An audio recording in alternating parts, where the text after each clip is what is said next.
इतिहास कांच के टुकड़ों से नहीं बनता, उज्जवल हीरो से बनता है। इतिहास घास के तिनकों से नहीं बनता, फौलादी तीरों से बनता है। जीवन संग्राम में जो हथियार गिरा दे, इतिहास उन भिगोड़ से नहीं बनता, इतिहास क्षमा वीरों से बनता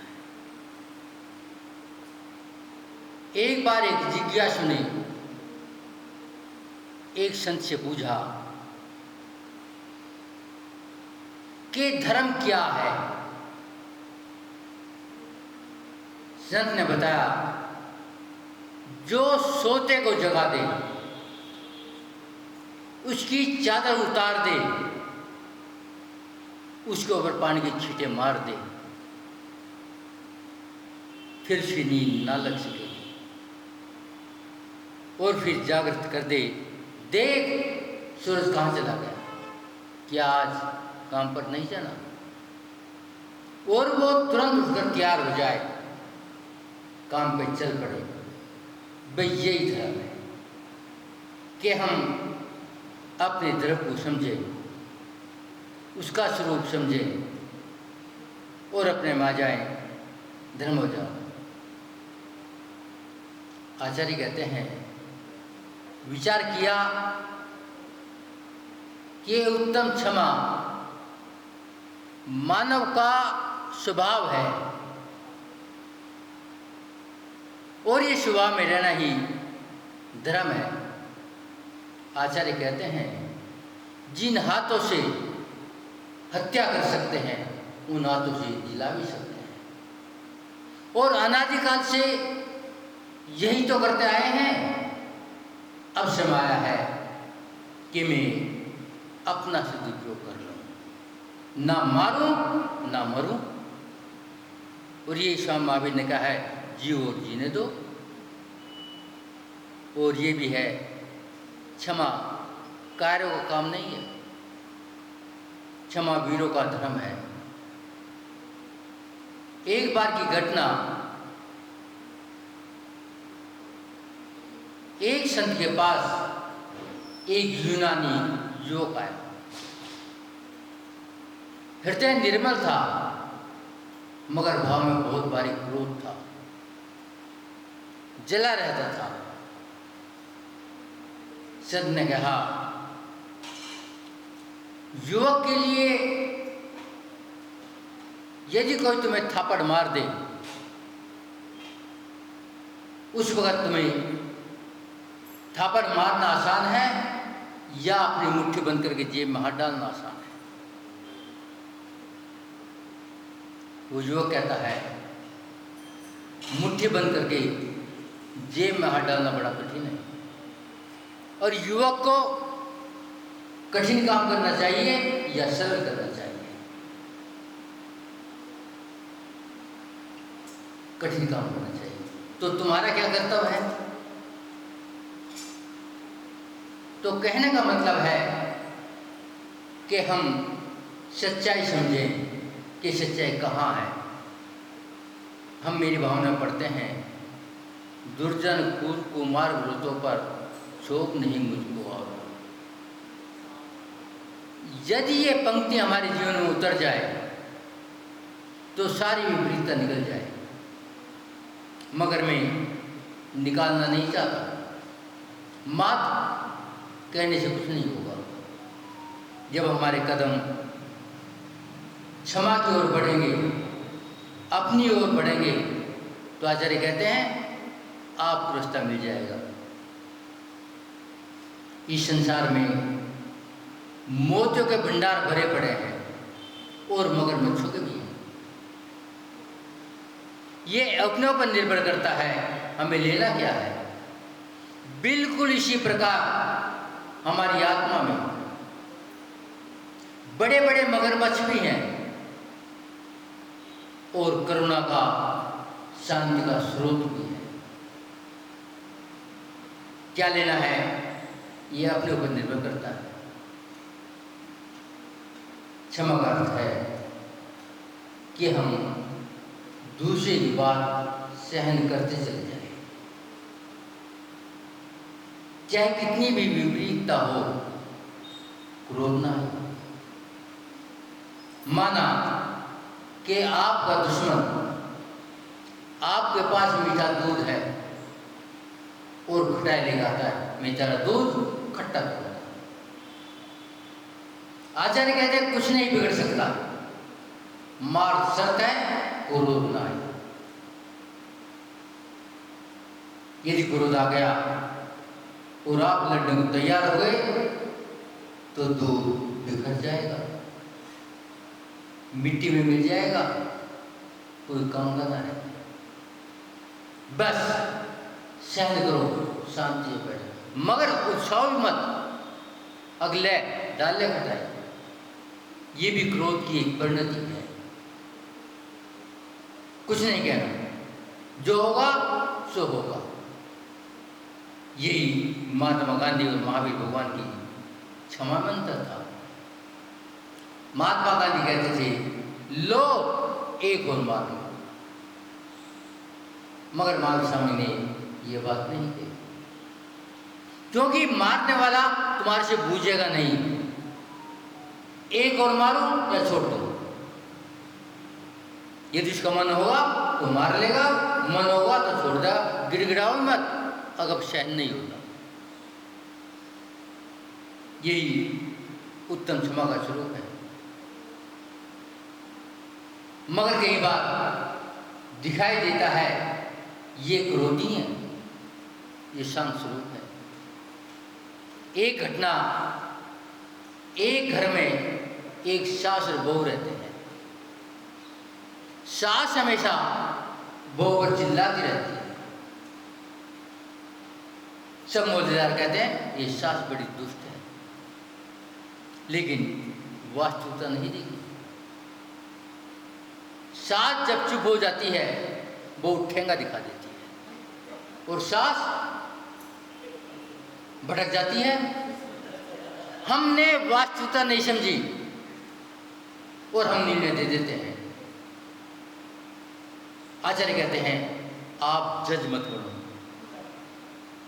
आप मत श्रोता बनो। यदि श्रोता बनेंगे तो हम अपने धर्म में पहुंच जाएंगे। आचार्य कहते हैं क्षमा मांगने से क्षमा करना कठिन है, और कई बार कह भी देते हैं अब क्षमा मांग रहा है, अब तो सारा नाश कर दिया, अब क्षमा क्या मांगनी।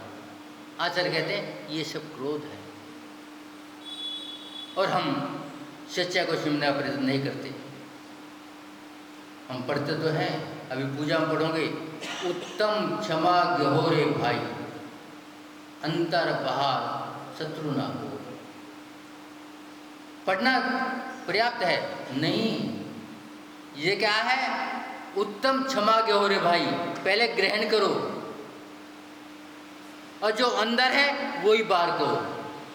और आपने सोचा मुझे मारना है और मार दिया, ये क्षमा नहीं है, ये सच्चाई भी नहीं है।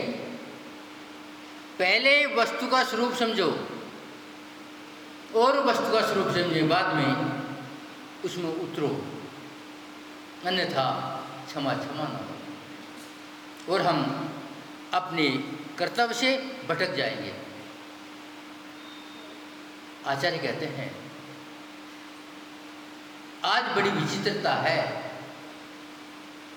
संसार से सोले की परंपरा समाप्त हो गई है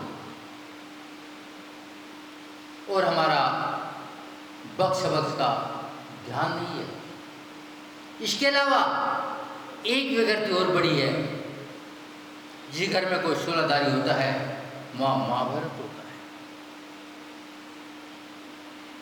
यदि कोई अम्मा सोले का भोजन करती है और 10-11 बजे मंदिर से गई, कपड़े वपड़े बदले, रसोई में लग गई, और यदि उसके ही बेटे ने, पोते ने, नाती ने छू लिया, जब देखो सोला क्या है, तुम्हें दिखाई नहीं देता, सुबह से मंदिर में थी अभी आई, 2 चीज़ बनाऊंगी जब भी दिखाऊंगी। ये 16-16 नहीं है। आचार्य कहते हैं सबसे पहले क्षमा, शांति, स्वभाव। यदि स्वभाव नहीं है तो आप उन्नति नहीं कर पाएंगे। और 16 का मतलब ये भी है जहाँ आरंभ ना हो। एक बार की घटना, मेरी दीक्षा से पहली बात है, एक अम्मा 7 प्रतिमाधारी, 5 बेटे, 5 जरूर से आज संपन्न और 5 माँ के प्रति समर्पित। माँ बड़ी बेटी के पास रहती थी, मगर 5 बेटे समर्पण के कारण सबने एक नौकर भेज दिया। ये तेरे लिए दूध की व्यवस्था करेगा, ये तेरे लिए मंदिर ले जाने की व्यवस्था करेगा, ये तेरे लिए रसोई बनाएगा, अलग अलग सब पूरी व्यवस्था थी। लेकिन संयोग बना, एक बार अम्मा गिर पड़ी और कुल्ली के दी टूट गई। वे 5 भाई मुझे भी जानते थे और मेरे पास भी 7 प्रतिमा थी। साधु उस समय कोई था नहीं, तो उनके बेटे ने कहा भैया थोड़ी हमारी माँ को सुभोंदन दे दो। मैं उनके घर गया, बड़ी सीधी भोली भाली अम्मा खटिया पर लेटी थी। सारे बेटे, सारी बहू, पुत्र वधू सारी सेवा में लगे थे। धन्य थी वो माँ। तो हमने कहा अम्मा तुम्हारी प्रतिमा कैसी चलती है? बहुत अच्छी चलती है बेटे। भोजन में अब नौकर हैं, मंदिर के लिए नौकर हैं, दूध के लिए नौकर हैं। माँ अम्मा कितने नौकर हैं? 7 नौकर हैं। माँ नरक जाएगी। जहाँ इतना एक व्रती के लिए आरंभ हो तो कैसे होगा? तो उसने कहा बेटा रास्ता बताओ। माँ सारे नौकर आज से बंद,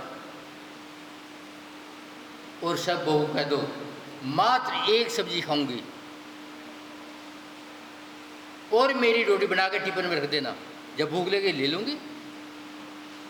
सारा परिग्रह खत्म, सारा आरंभ क्रम, सारे दोष खत्म। और उस माँ ने अंतिम तक यही किया। इसे कहते हैं उत्तम क्षमा, जब किसी बुरा नहीं लगा। और 16 का मतलब ये नहीं कि आग का 16 हो जाए, मगर हम आग का 16 हो जाते हैं। विचार करो, आपका दुश्मन दूध में खटाई डालने आया, आप शांत बैठे हैं, उसने खटाई डाल दी, तो क्या नुकसान हुआ? दूध दही बनेगा, वो दही में दूसरी चिकनाई होती है।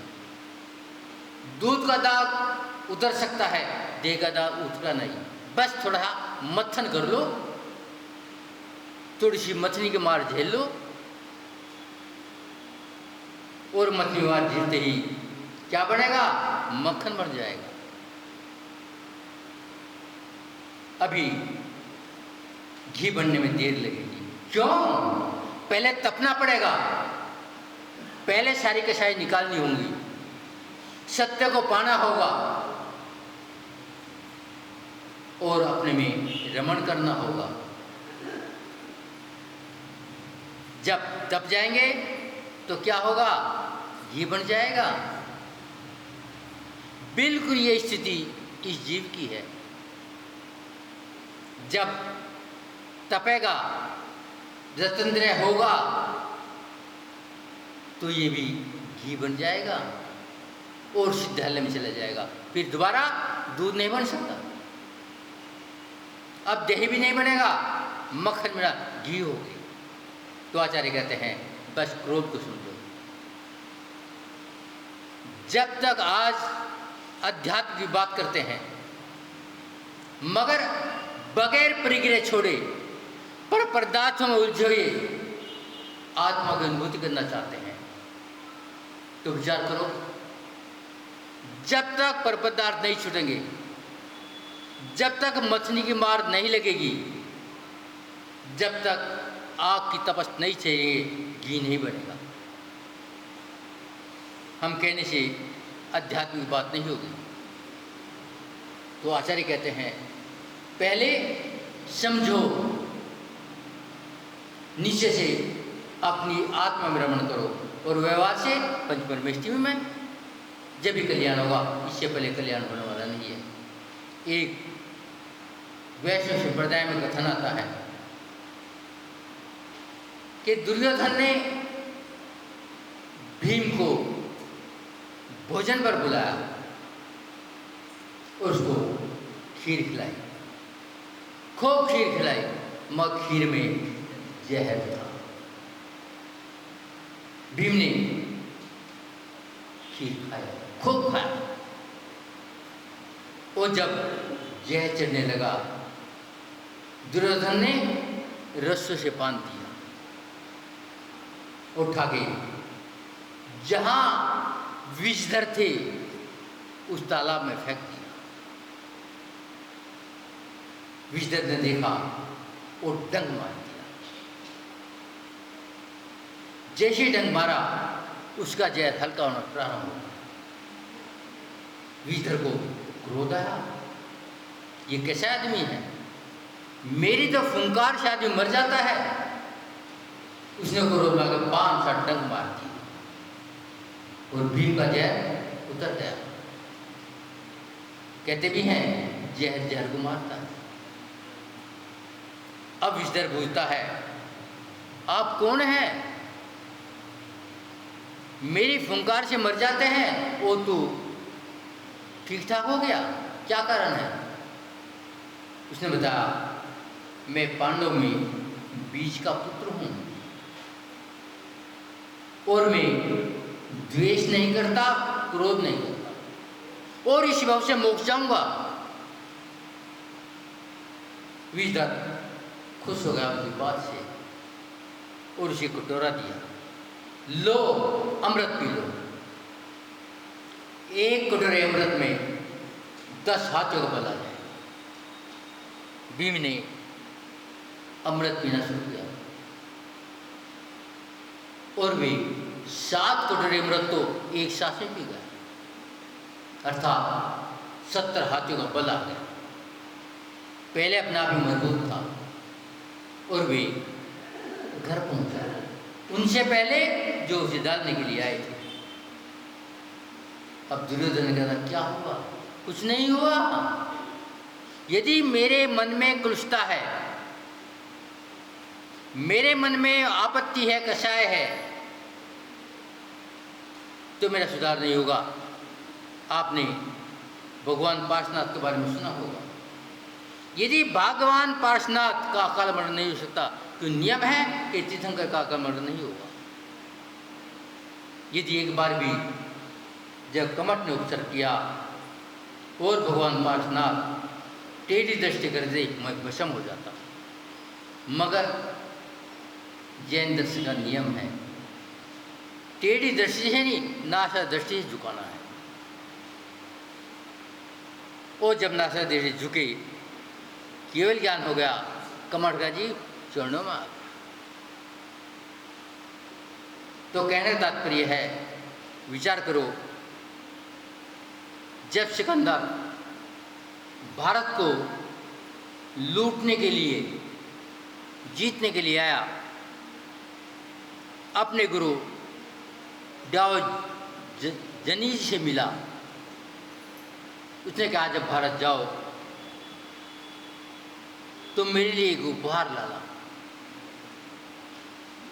सिकंदर कह रहा, बोलो, आज्ञा करो। एक दिगंबर संत लिया, एक निरग्न गुरु लिया। जब भारत जीतने के बाद में सिंधु नदी के किनारे सिकंदर ने पड़ाव डाला। वो पड़ाव डालने के बाद में सिकंदर ने अपने मंत्री से कहा, देखो गुरु ने कहा था एक दिगंबर संत ला, ढूंढो कहीं है क्या? पता चला इसी नदी के किनारे मुनि महाराज का चतुर्मास चल रहा है। मंत्री को भेजा, तुम्हें सिकंदर ने बुलाया है। मंत्री ने जब कहा, कौन है तुम्हारा सम्राट? सिकंदर। वो गुलामों को गुलाम? क्या कहता हूं महाराज, गर्दन काट देगा। अब गर्दन की बात नहीं, बात गुलामों की है। यदि कोई संत होता, कोई अपने में रमण करने वाला होता, कोई भगवान होता, नमोस्तु कर देता, मगर मैं गुलामों को नमोस्तु नहीं करता। जाओ कह दो अपने सम्राट से। मंत्री सम्राट के पास पहुंच कहा, वो तो बड़ा दुष्ट आदमी है, बड़ा अहंकारी है, आपको गुलामों को गुलाम बता रहा है। सिकंदर क्रोधा और तलवार निकाल लिया, उसमें गर्दन साफ करता हूं। जैसे सिकंदर आया, महाराज अपनी मस्ती में बैठे थे और बाद में कहा, ये तो बताओ तुमने मुझे गुलाम क्यों बताया? हो इसलिए बताया, जब तुम भारत चले, इतनी सेना लेके चले और सेना ने मरने कटने के लिए आई, तो उन्होंने कुछ लोभ तो दिया होगा? हाँ दिया था। तो ये उनके आप गुलाम नहीं हुए? और मैं स्वतंत्र हूं, गुलामों गुलाम नहीं हूं। अब मेरे पास तलवार है, होगी, मैं काट दूंगा, काट दे। कौन काटता है? पुद्गल को काटेगा, पुद्गल काटेगा, मेरी आत्मा को काट नहीं सकता। और मैं आत्मा हूं। जाति को जाति कौन काटता है? कुत्ते कुत्ता ही भोगता है। काटो, क्या फर्क पड़ना है? लेकिन सिकंदर कहता है, ऐसे आदमी कभी देखा ही नहीं। और कहा, मेरे गुरु ने इसलिए आपको बुलाया है, अब मुझे दिगंबर साधु से जा सकता है। वो क्षमा चाहता है और चरणों में झुक जाता है। मैं थे कल्याण मुनि। एक बार ये घटना, कितनी देर बोलना भैया बता दीजिए, आपको पूजा भी करनी है? 5 मिनट, ठीक है।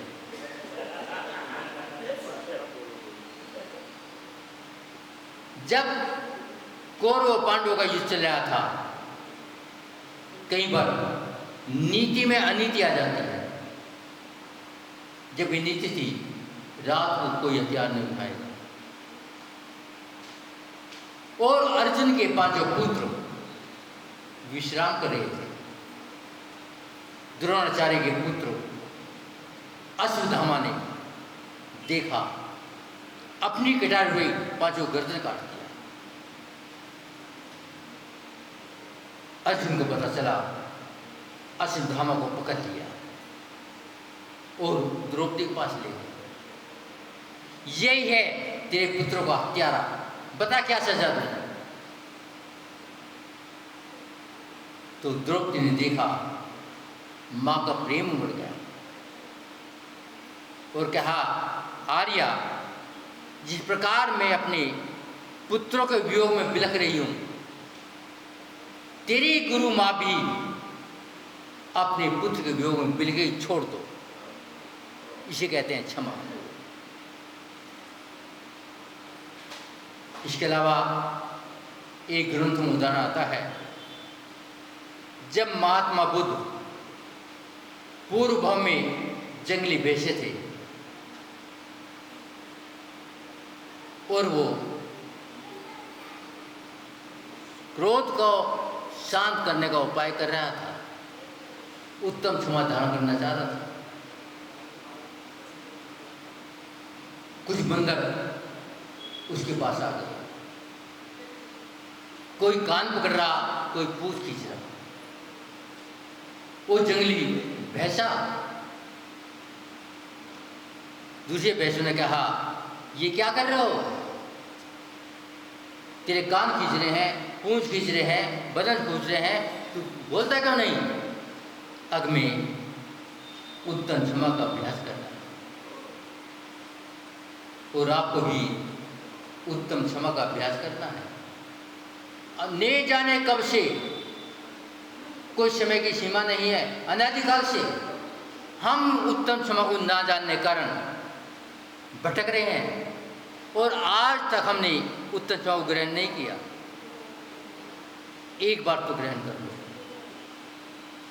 आपने पढ़ा होगा कराटे के केक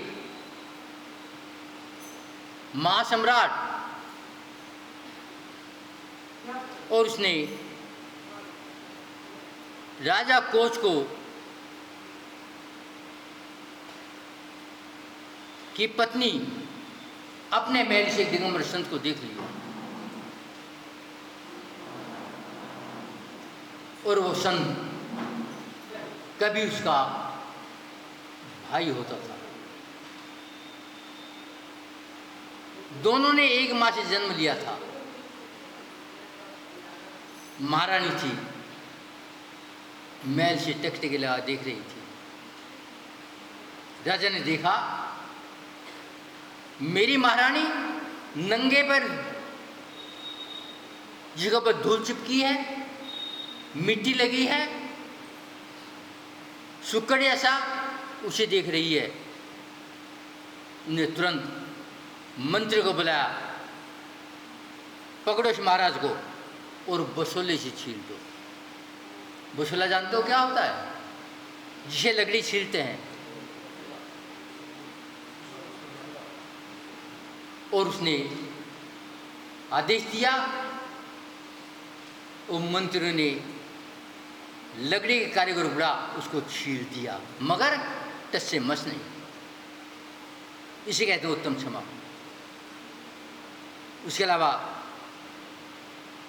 अजमेर के सम्राट पृथ्वीराज चौहान, जिसको मोहम्मद गोरी को 16 बार हराया, और मोहम्मद गोरी ने क्षमा मांगी, राज वापसी, मगर 17वीं बार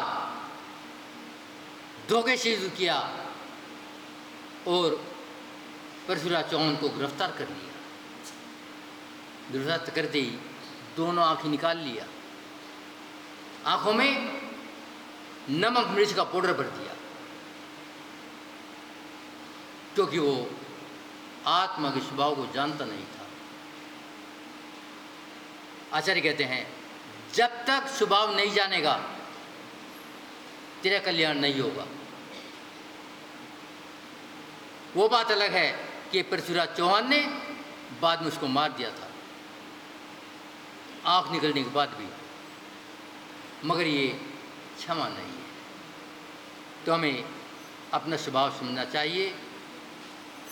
हम पढ़ तो लेते हैं, गाली सुन मंद खेद ना आनो, गुण को अवगुण कहे पिछानो। मात कहने से बात नहीं बनेगी, करने से बनेगी। आज उत्तम क्षमा का या अपने स्वभाव में जाने का प्रथम दिन है, और हम अपने स्वभाव को यदि एक बार प्राप्त कर लिया तो नियम से चाहे 5-7 भाव लग जाए, हम मोक्ष जाएंगे। मगर आज तक हमने अपने स्वभाव को प्राप्त करने का प्रयत्न नहीं किया, और जब तक प्रयत्न नहीं करेंगे तो हम संसार में भटक रहेंगे। समय हो गया है, भैया का इशारा आ गया, बंद करो महाराज। ओम शांति।